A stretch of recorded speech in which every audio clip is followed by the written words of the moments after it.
반갑습니다. 우리 좋은 목사님 첫인상이 너무 좋아서 제가 온유하고 또 겸손하시고 또 사랑이 많으신 목사님 밑에서 함께 신앙생활을 하시는 여러분들이 참 복된 좋은 교회다라는 그런 생각들을 갖습니다. 하나님께서 이 교회를 통해서 구원의 방주의 역할들을 이 지역사회에 놀랍게 감당해 주실 줄 믿습니다. 우리 함께 먼저 기도하시고 시작하겠습니다. 하나님 감사합니다. 이 시간 어떤 누구도 하나님이 받으셔야 할 영광을 가로채는 일이 있지 않도록 도와주시옵시고, 하나님께서 이 말씀 안에서 전하는 자나 받는 자가 은혜가 되게 하시고, 이 말씀을 통해서 치유가 있게 하시고 회복이 있게 하시고 위로가 있게 하시고 하나님의 능력이 드러나는 귀한 시간 될 수 있도록 우리 모두에게 필요한 말씀으로 주께서 인도하여 주시옵소서. 예수 그리스도의 이름으로 기도하옵나이다. 여기 계신 분들은 한국에서 미국으로 이민을 다 경험하신 분들입니다. 한국에서 미국으로 이사를 오실 때 여러분은 어떻게 이삿짐을 준비하셨습니까? 아마 많은 이삿짐들 중에 많은 것들은 버려야 했고 또 가까운 이웃이나 친척들에게 나누어 주어야 했고, 저도 80년대 중반에 왔는데 이민 가방 2개, 한 사람당 이민 가방 2개 비행기에다가 싣고서 왔던 그런 기억이 있습니다.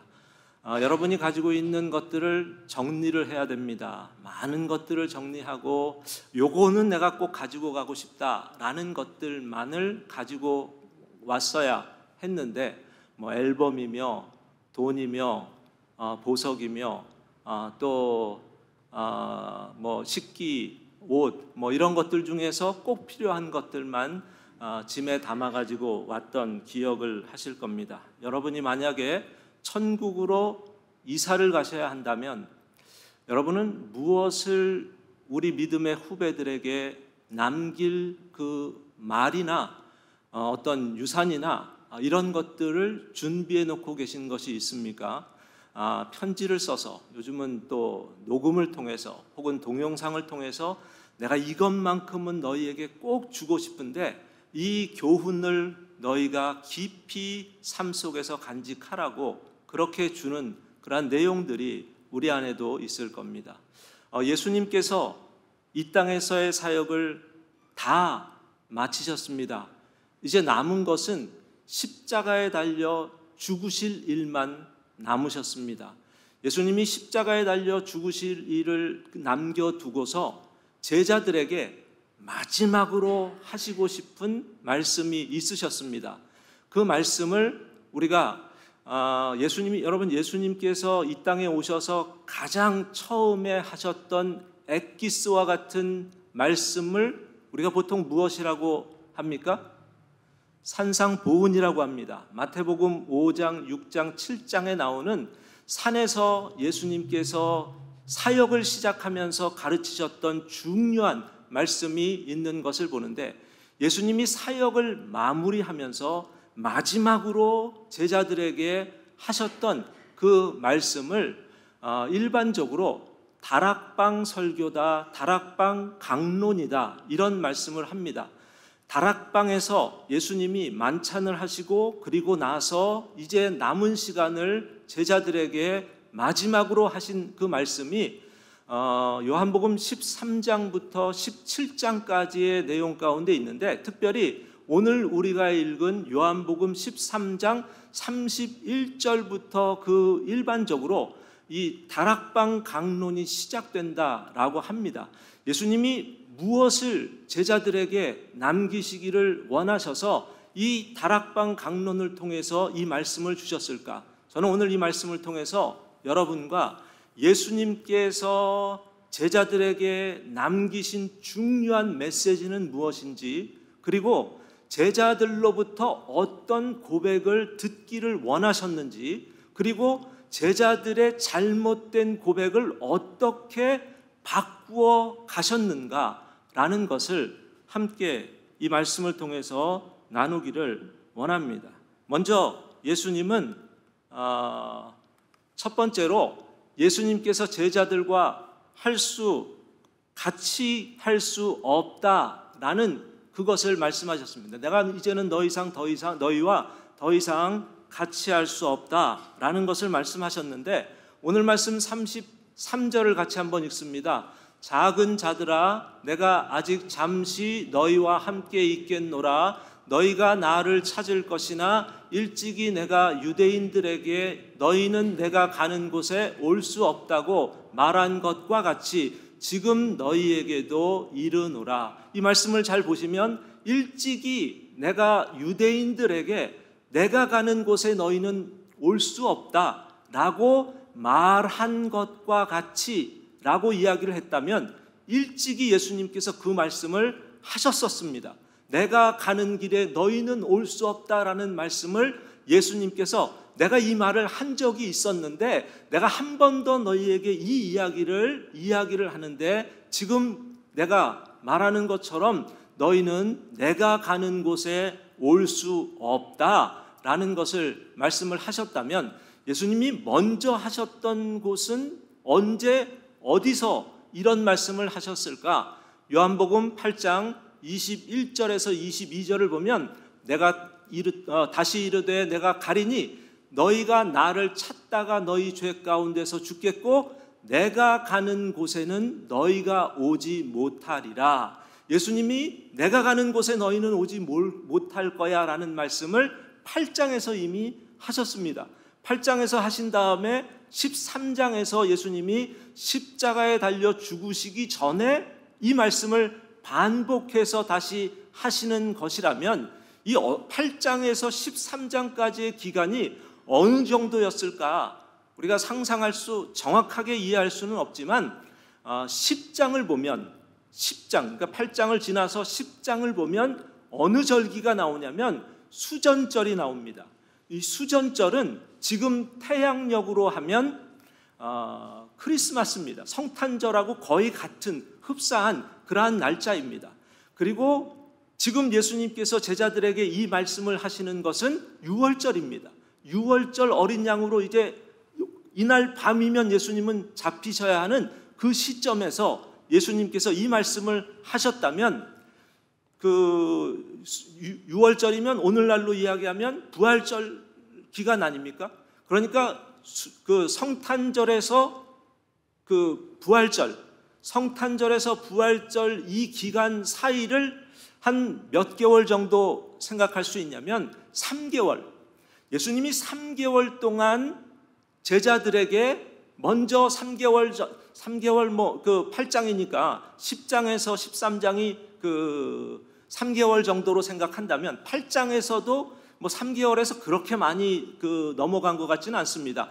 그냥 3개월이라고 한다면 예수님이 3개월 전에 내가 가는 곳에 너희는 오지 못할 거야 라고 했었던 것을 3개월이 지난 다음에 제자들에게 또다시 이 말씀을 하시는 이유가 어디에 있을까?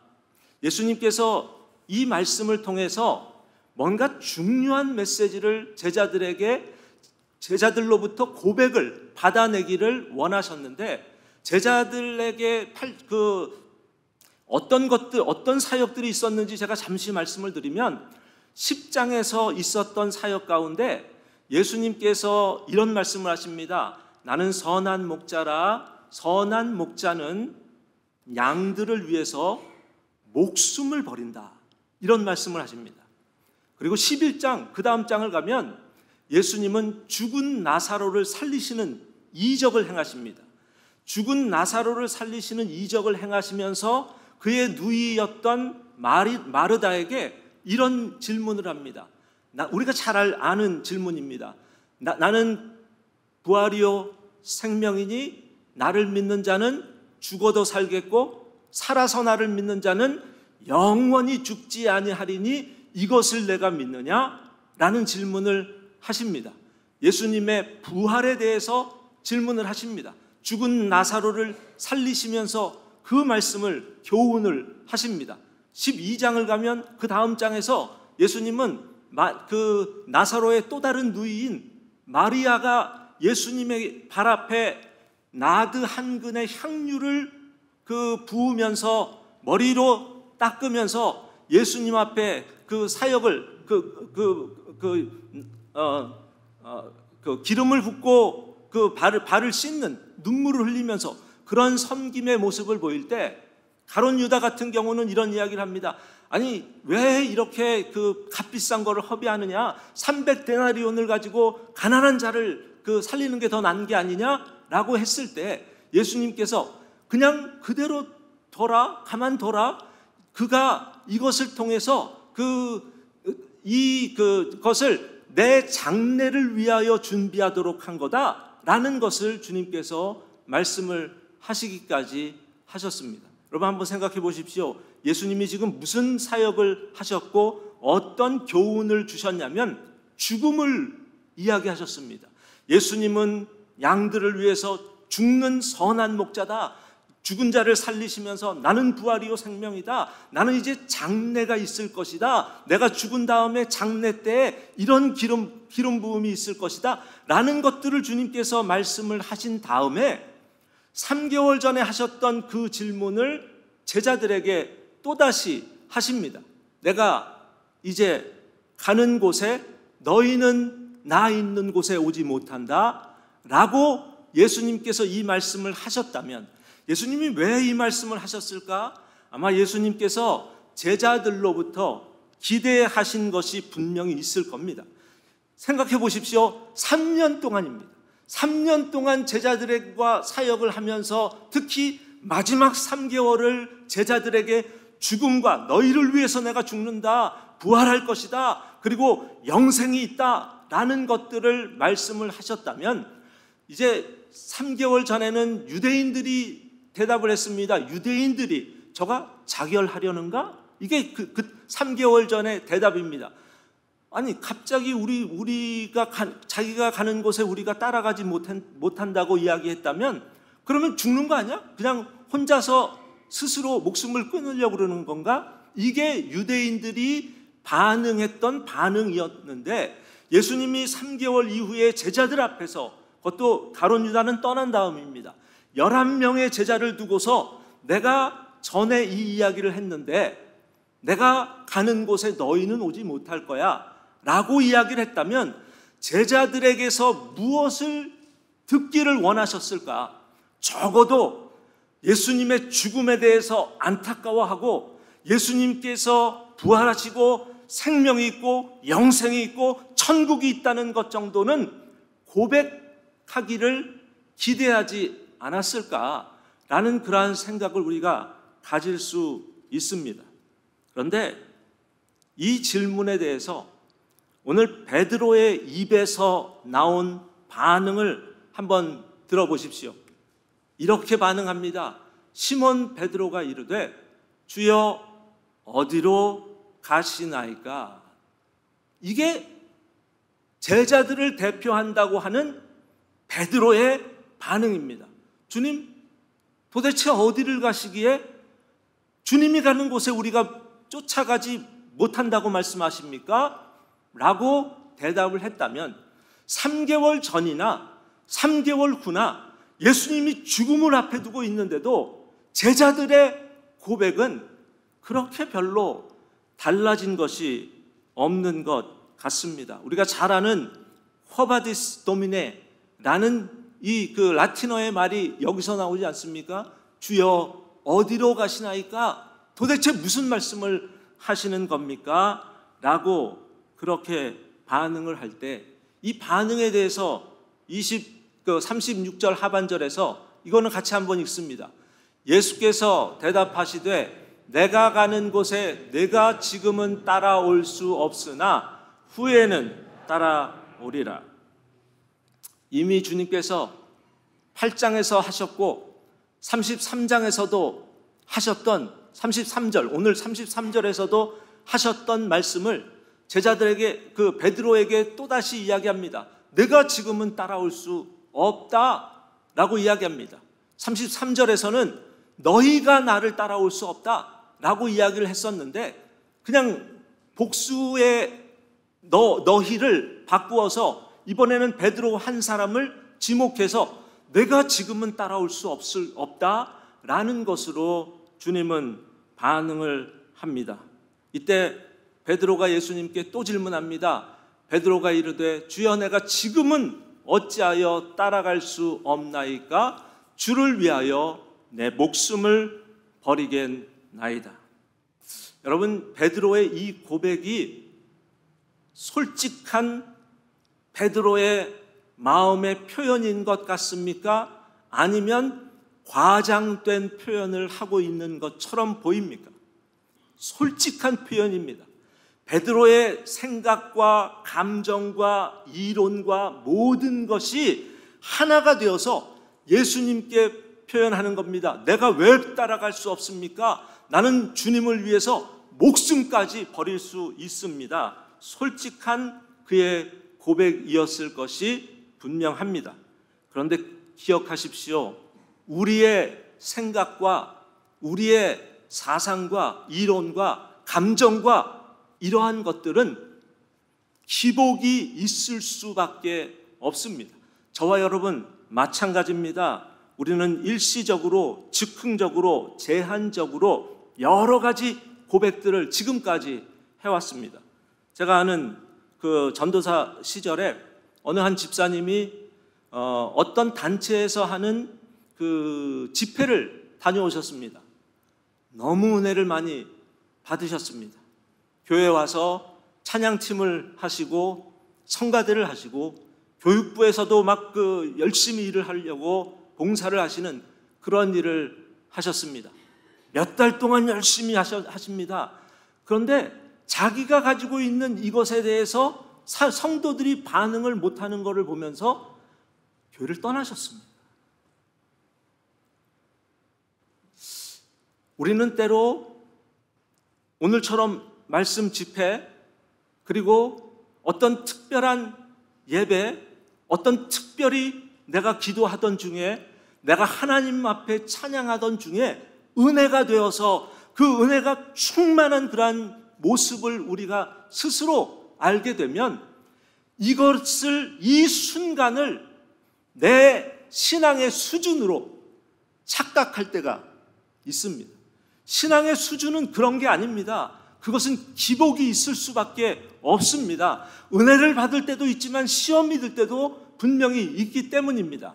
그래서 우리가 착각 속에서 정말 만약에 내 신앙의 그 수준이, 지금의 수준이 어떤 수준인가라는 것을 여러분이 스스로 점검하기를 원하신다면 삶의 변화입니다. 오늘 찬양 가운데서도 삶이 예배가 되고 삶의 변화가 있고 내 인격이 얼마나 변했는가, 성령의 열매가 내 삶에서 얼마나 충족하게 나타나고 있는가, 그리고 더 나아가서 내 삶의 모습의 변화를 주변 사람들이 얼마나 인식하게 하였는가 라는 것을 보면서 우리의 신앙의 수준을 말할 수 있어야 합니다. 잠시 착시 현상을 가지고 그것을 신앙이라고, 내 신앙의 수준이라고 착각해서는 안 됩니다. 베드로가 그런 착각을 했습니다. 내가 가는 곳에 너는 따라올 수 없다 라고 하니까, 예수님 무슨 말입니까? 왜 못 따라갑니까? 나 따라갈 수 있습니다. 그 말 취소하십시오. 내가 죽을 때까지 주님을 따를 수 있습니다 라고 베드로가, 오히려 예수님이 베드로에게 하시는 말씀을 베드로가 바꿔버립니다. 자기의 감정과 생각과 사상으로 그 말씀 내려놓고 내 걸로 주님 바꿔주십시오 라고 그렇게 요구하는 모습을 봅니다. 아름답고 따끈따끈한 고백이었는데 예수님은 그 베드로의 고백에 찬물을 끼얹으셨습니다. 같이 한번 읽습니다. 38절입니다. 예수께서 대답하시되 내가 나를 위하여 내 목숨을 버리겠느냐? 내가 진실로 진실로 내게 이르노니 달 울기 전에 내가 3번 나를 부인하리라. 여러분, 그래도 진심의 고백이었는데, 그래도 자기의 진솔한 예수님을 향한 뜨거운 마음과 열정을 가지고 고백한 고백이었다면, 예수님이 그래도 이렇게 말하는 건 좀 너무한 것 아닙니까? 좀 이렇게 바꾸어서, 야, 그래도 말만이라도 고맙다. 내가 그냥 그거 기억하고 있을게. 이 정도로 예수님이 반응을 보이셨으면 그래도 좋을 것 같은데, 예수님은 아주 냉정하셨습니다. 베드로의 고백을 무시하셨습니다. 베드로를 비참할 정도로 만들어 놓으셨습니다. 1번도 아니고 2번도 아니고 3번이나 나를 부인할 것이다. 3이라는 숫자가 의미하는 것은 완전입니다. 너는 나를 완전히 부인할 일이 있게 될 것이다 라는 것을 말씀을 합니다. 그렇다면 베드로의 문제는 무엇입니까? 오늘 베드로의 가장 큰 문제가 있는데, 예수님의 말씀에 귀를 기울이지 않은 것이 문제였습니다. 여러분, 헌신과 각오와 결단과 결심과 열정이 중요하지만 이것보다 반드시 앞서야 할 것이 있습니다. 하나님의 말씀입니다. 여러분의 헌신이 하나님의 말씀과 일치하느냐를 점검하셔야 하는 겁니다. 예수님께서 내가 지금은 나를 따를 수 없다라고 하셨는데, 그 말씀에 대해서 베드로는 자신의 독선과 교만을 가지고 반응을 합니다. 여러분, 산상보훈, 예수님께서 산상보훈에서 마태복음 7장에서 하셨던 말씀 가운데, 야, 그날에 많은 사람들이 선지자, 예수님 하나님의 심판대 앞에서 주여, 내가 선지자 노릇했습니다. 내가 귀신도 쫓아냈습니다. 우리가 이적과 능력도 행했습니다. 라는 이야기를 할 때, 하나님께서 이 비유로 하신 말씀인데, 가르침이신데, 그때 하셨던 말씀이 이런 말씀이었습니다. 그때 내가 그들에게 밝히 말하되 내가 너희를 도무지 알지 못하니 불법을 행하는 자들아 내게서 떠나가라 하리라. 선지자 노릇을 했는데, 이적을 행했는데, 예수님의 이름으로 이렇게 행하고 권능도 행했는데, 그런데 예수님은 도무지 알지 못한답니다. 오히려 그 이유가 무엇이라고 이야기하냐면 불법을 행했기 때문이다. 다시 말하면 하나님의 말씀의 법도에서 벗어났기 때문에 주님은 그들이 한 모든 행동, 심지어 예수님의 이름으로 행했는데 아무것도 인정하지, 크레딧을 줄 수가 없다는 것을 말씀을 하신 겁니다. 하나님의 말씀의 법이 그대로 관철되게 해야 합니다. 이 앞에 있는 이 사진은 우리가 잘 아는 GPS입니다. 이 GPS는 굉장히 업그레이드가 된 그러한 GPS인 것처럼 보입니다. 내가 가는 길에 중간에 가스 스테이션이 있고 은행이 있고 마켓이 있고 이런 곳이 있다는 것까지 보여줍니다. 그리고 심지어 옆에 있는 그 사진을 보면 이 길이 엑짓으로 이렇게 프리웨이가 나가게 되면 어떤 길을 찾아서 가면 잘 나갈 수 있는 것까지 아주 상세하게 보여줍니다. 또 이 길에 스피드 리밋이 45마일인데 당신은 지금 41마일로 가고 있습니다.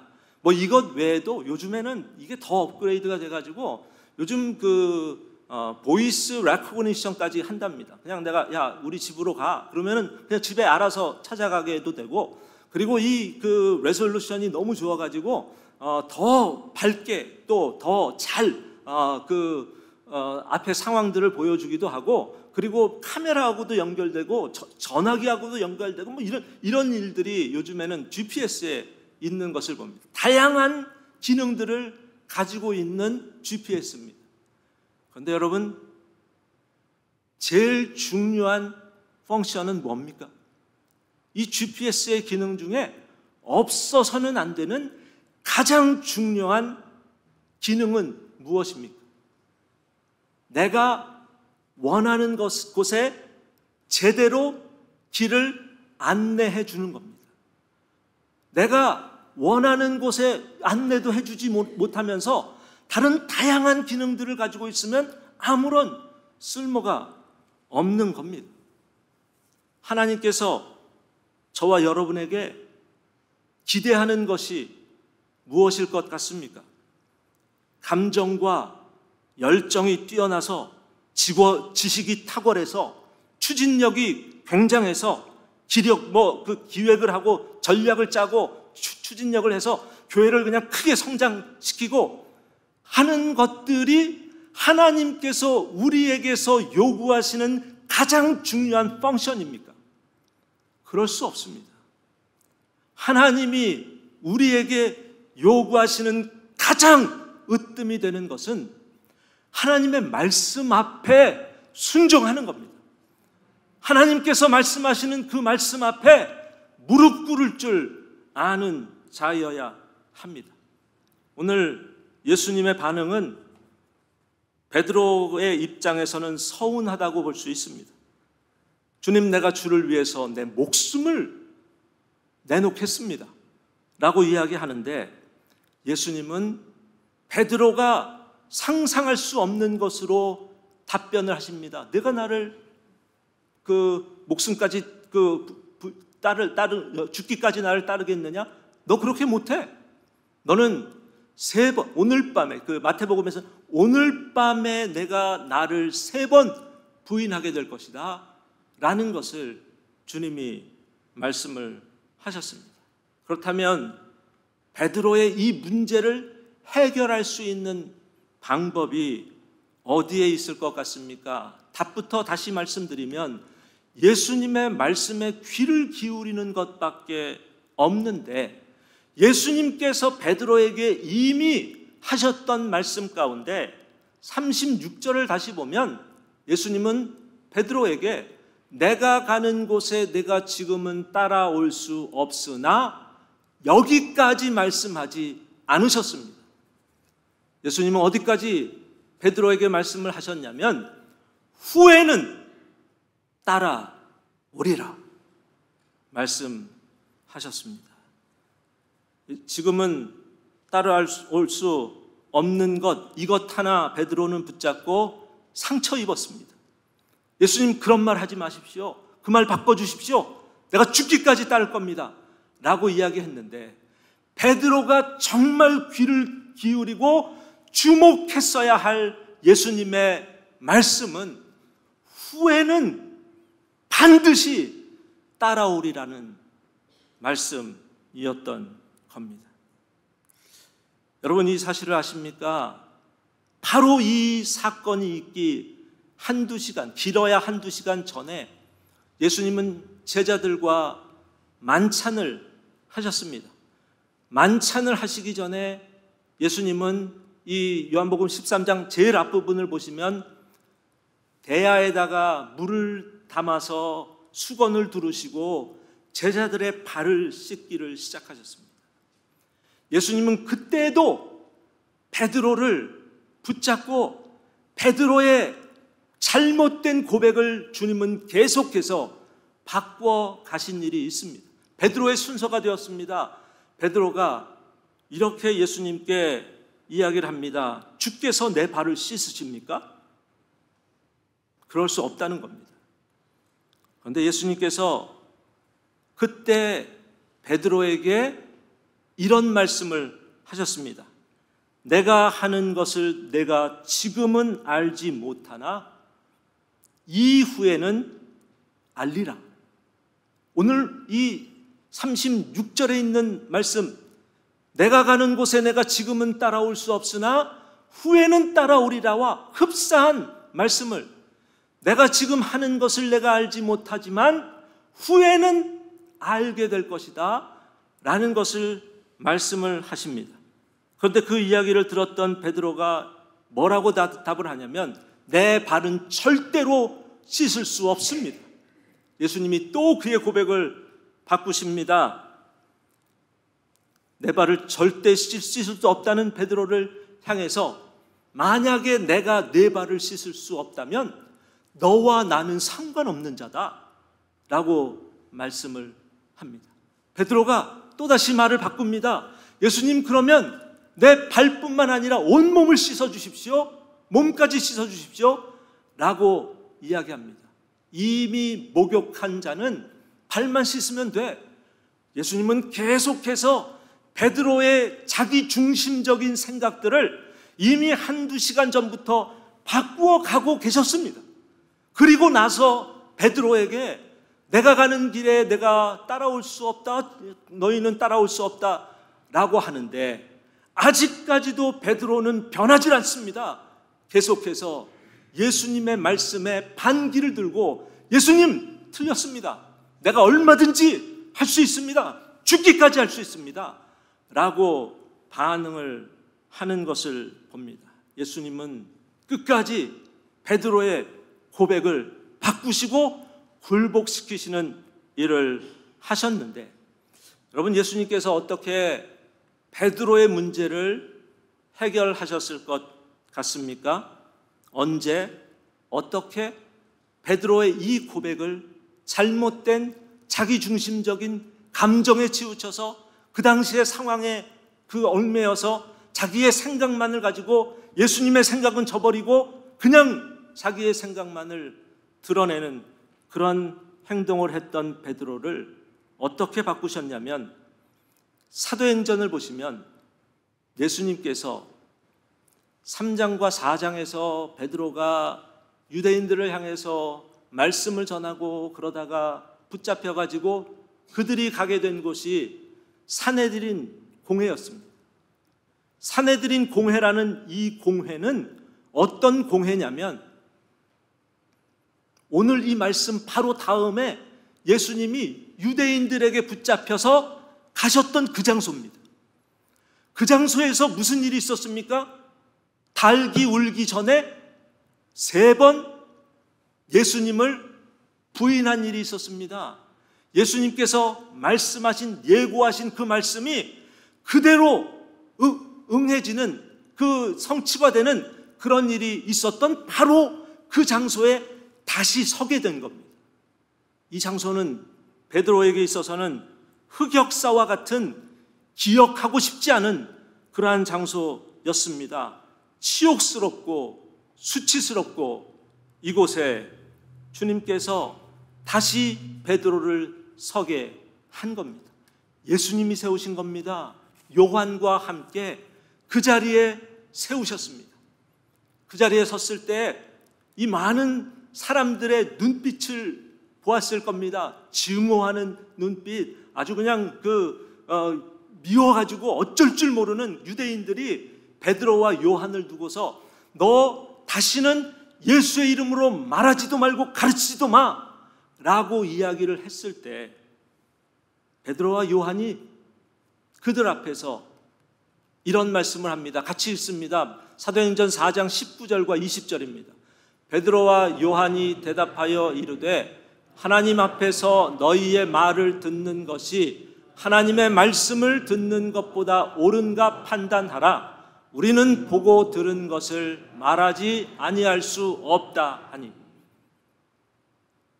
하나님의 말씀에 귀를 기울이지 못했던 예수님이 후에는 따라올 텐데, 따라오게 할 건데 라고 말씀한 것은 들으려고 하지 않았던, 지금은 따라오지 못한다, 이 여기에만 그의 생각이 다 그냥 포커스가 되어 있던 그런 베드로를 예수님은 이제는 예수님의 말씀 앞에 다시는 주님께서 주님을 따라올 수 있는 자로 만드시는 그 일을 바로 이 자리에서, 예수님을 부인했던 그 자리에서 자기를 증오하는 이스라엘 그 유대인들 앞에서 내가 너희의 말을 듣는 것보다 내가 들어야 할 것은 우리 주님의 말씀이어야만 한다. 나는 보고 들은 것을 말하지 아니할 수 없다라는 그 고백을 하게 된 것을 봅니다. 예수님의 말씀대로 되었습니다. 내가 지금은 따라올 수 없으나 후에는 따라오리라 라고 하신 그 말씀이 응하게 되는 사건이 있게 된 겁니다. 아마 여러분 들어보셨을 겁니다. 베드로의 마지막이 어땠을 것인지. 베드로의 최후는 십자가에 거꾸로 매달려서 죽었다는 그런 이야기를 구전으로 사람들이 이야기를 합니다. 예수님의 죽음을 지금은 따라올 수 없지만 심지어 예수님의 십자가의 그 길까지 베드로는 끝까지 그 일을 감당할 수 있게 되었다면, 제가 한 가지 질문을 합니다. 여러분, 이 이야기를 들으면 어떤 생각을 가지십니까? 이것 봐라, 베드로의 믿음이 대단하지 않느냐?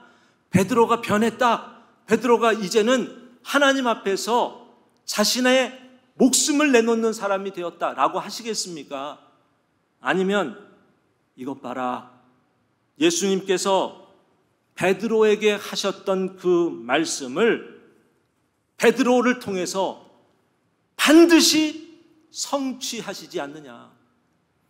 예수님이 베드로에게 지금은 따라올 수 없지만 나중에는 따라오게 될 것이다 라는 말씀을 베드로가 이룬 것이 아니라 예수님이 그의 약속을 줄 뿐만 아니라 그 약속이 이루고 성취될 수 있을 때까지 베드로를 붙잡고 끝까지 역사하신 그분이 주님이셨다는 사실입니다. 동일하신 예수님은 저와 여러분에게도 약속을 주셨습니다. 그리고 저와 여러분에게 약속하신 그 약속은 지금도 유효합니다. 때로는 우리가 아니 예수님, 약속은 여러분 개인적으로 하나님께서 다 어떤 약속의 말씀들이 있지 않습니까? 내가 이 땅을 살아가면서 이건 나에게 주신 약속의 말씀이야. 그런데 그것을 현실과 비교를 해서 생각을 하면 아니 이 약속이 지금 이 상황에 나한테 뭐가 된다는 이야기야? 라고 그렇게 생각이 들기도 하고 실망과 좌절이 드는 그러한 일들이 저와 여러분에게 계속해서 멈추지 않고 일어나는 것도 사실입니다. 그러나 그렇지 않습니다. 예수님께서 아직까지 그 일을 시작하시지 않은 것뿐이 아니 예수님이 이미 시작하셨고 예수님은 반드시 우리를 통해서 약속하신 그 약속들을 이루시는 일들을 베드로에게 하셨던 것과 똑같은 그와 같은 일들을 해 주시리라 믿습니다. 주님의 뜻을 그렇게 이루시는 것을 기대할 수 있기를 바랍니다. D.L. 무디라는 사람에게 누군가가 한 가지 질문을 했습니다. 당신은 예수님을 위해서 죽을 수 있을 만큼 하나님의 은혜로 충만하십니까? 다시 말합니다. 당신은 예수님을 위해서 죽을 수 있을 만큼 하나님의 은혜로 충만하십니까? 이 질문에 대해서 무디 선생이 이렇게 대답을 했답니다. 그렇지 않습니다. 예수님께서는 아직까지 나에게 그런 상황을 요구하지도 않았습니다. 그런데 주님께서 나에게 주님을 위해서 내 목숨을 내놓으라고 하신다면 주님은 분명히 내가 그렇게 할 수 있을 만한 은혜도 주실 것입니다. 하나님은 이만큼 우리에게 신실하신 하나님이십니다. 어느 날 뜬금없이 너 이거 해 라고 말씀하시고 그 다음에 그냥 나 몰라라 하고 내버려두는 하나님이 아니십니다. 약속을 하셨다면 그 약속을 우리를 통해서 하시기로 약속하셨다면 그 약속을 이루어질 때까지 주님은 쉬지 않고 끝까지 우리를 변화시키시면서 우리의 고백을 바꾸시면서 우리의 생각을 바꾸시면서 우리의 결단과 각오와 결심과 헌신과 이 모든 것을 바꾸시면서까지 주님이 약속하신 그 약속을 이루시는 하나님이신 줄 믿습니다. 말씀 앞에 서십시오. 하나님의 말씀보다 앞서지 마십시오. 말씀 앞에 순종하십시오. 때로는 도무지 이해할 수 없는 상황이 우리에게 주어진다, 욥과 같은 그러한 상황이 주어진다 하더라도 그래도 말씀은 변하지 않습니다. 그 말씀이 우리의 믿음의 선배들을 그렇게 이끌어 주셨고 저와 여러분도 그렇게 이끌어 주실 줄 믿습니다. 예수님을 성령으로 잉태한 것에 대해서 가브리엘 천사가 너에게 성령이 잉태한 거야 라는 것을 말씀을 할 때 그 가브리엘 천사의 이야기를 들었던 마리아가 대답합니다. 나는 남자도 알지 못하는데 어떻게 그런 일이 있을 수 있습니까? 상식적으로 말이 되지 않습니다. 그 말씀 맞지 않습니다 라고 이야기하는데 가브리엘 천사가 그 마리아의 고백을 거기에서 멈추도록 만들지를 않습니다. 그 고백을 바꾸어 줍니다. 어떤 고백으로 바꾸어 줍니까? 주의 여종이오매 말씀대로 이루어지이다. 내가 이성적으로는 도무지 이해할 수 없지만 그러나 주님의 말씀이라면 반드시 나를 통해서 메시아가 탄생되는 그런 일들이 있을 것을 내가 믿음으로 순종하겠습니다 라고 고백하게 만들었다면 저와 여러분에게 이런 고백이 있기를 바랍니다. 설령 저와 여러분이 감정에 치우쳐서 잘못된 고백을 베드로처럼 그렇게 하더라도 우리가 하나님의 말씀과 하나님의 마음과 하나님의 뜻에 우리의 생각들을 교정시키시기까지 하시면서 주의 종이오매 말씀대로 이루어지리다 고백함으로 우리 주님이 우리를 통해서 하시는 사역을 믿음으로 함께 동참하게 되는 일이 저와 여러분에게도 있게 될 줄 믿습니다. 이 교회가 그런 교회가 되기를 바랍니다. 일시적인 기복적인 생각에 의해서 우리의 고백이 멋진 고백, 아름다운 고백이 아니라 우리 주님이 약속하시고 말씀하신 그 말씀으로 우리의 인격을 변화시키고 우리의 생각을 변화시키고 우리의 헌신과 열정과 열심을 다 변화시키셔서 주님이 약속하신 그 말씀을 온전히 믿음으로 이루어가는 그러한 교회로 거듭나는 저와 여러분이 되시기를 주님의 이름으로 축원드립니다. 기도하시겠습니다. 하나님의 말씀 앞에 서기를 원합니다. 하나님의 뜻이라면 그 뜻을 온전히 순종하는 자들이 되기를 원합니다. 이 세상의 유혹과 핍박 때문에 하나님의 말씀이 희석되거나 차선책으로 자리 잡음이 있지 않도록 하나님 오늘도 그 말씀 앞에 온전히 우리의 삶이 녹아나기를 원합니다. 우리에게 주신 하나님의 말씀이 성취되기까지 주님과 함께 우리에게 주어진 사역을 멈추지 않고 감당하는 우리 모두가 될 수 있도록 하나님 인도하여 주시옵소서. 예수 그리스도의 이름으로 기도하옵나이다. 아멘.